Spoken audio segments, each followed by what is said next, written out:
عامر لیاقت کی تدفین کب اور کہاں ہوگی؟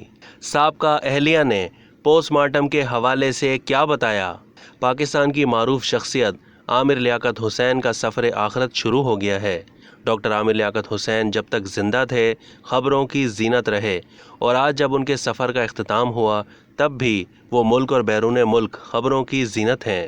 ڈاکٹر عامر لیاقت کی سابقہ اہلیہ سیدہ بشریٰ نے ٹویٹر پر لکھا ہے کہ عامر لیاقت کی نماز جنازہ آج بعد نماز جمعہ دوپہر 2 بجے جامع مسجد عبداللہ شاہ غازی کلفٹن پر ادا کی جائے گی اور عبداللہ شاہ غازی کے مزار کے احاطے میں ان کی تدفین کی جائے گی۔ انہوں نے اپنے پیغام میں مزید بتایا کہ مرحوم کے دونوں وارث احمد اور دعا عامر نے ان کا پوسٹ مارٹم کروانے سے منع کر دیا ہے اور ان کی خواہش کے مطابق مرحوم کو عزت و احترام کے ساتھ ان کی آخری آرامگاہ تک لے جایا جائے گا۔ سیدہ بشریٰ نے کہا کہ آپ سب لوگوں سے دعائے مغفرت کی درخواست ہے۔ اللہ پاک مرحوم کے درجات بلند فرمائے، آمین۔